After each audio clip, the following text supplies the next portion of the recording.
Today on Sugar Spun Run, I'm going to show you how to make a very simple streusel topping. Hey Sugar Spun Bakers, Sam here, and today I am so excited to be sharing another carefully tested, well-researched, and perfected recipe. Now my streusel recipe is a little bit different than versions you may have tried in the past.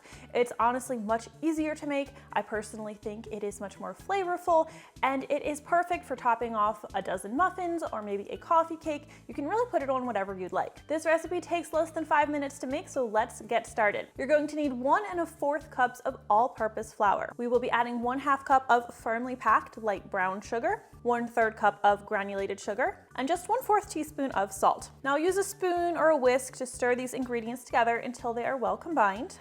And the next thing that you're going to need is 6 tablespoons of melted butter. Now this is where my recipe is a little bit different because I use melted butter while many use cold butter that you have to use a pastry cutter to cut into the rest of your ingredients.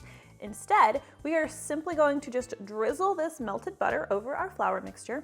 Now we're going to switch over from a spoon to a fork, and we are just going to stir together the ingredients. I actually don't like to say stir because if you stir everything together like you are mixing up a batter, what you're going to do is you're going to end up with a paste. Instead, I'm kind of tossing or folding, or I guess you might even say clawing the mixture, trying to get that butter evenly incorporated into the flour mixture. So what we're looking for here is we don't want to see any white from the flour.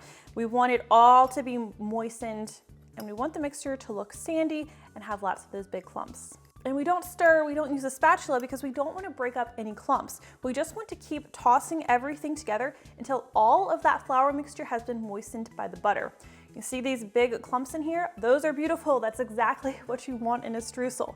This is exactly what I look for in streusel, but if yours are a little bit too big, you can even break those up a little more.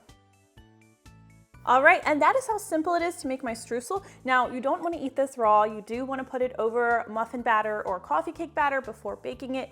Usually you don't need to add more than 2 to 3 minutes extra baking time, but it's pretty simple. I hope you guys enjoyed this easy recipe, and if you try this one out, please let me know what you think. Thank you so much for watching, and I'll see you next time. Don't do that, bake it first, but it is good.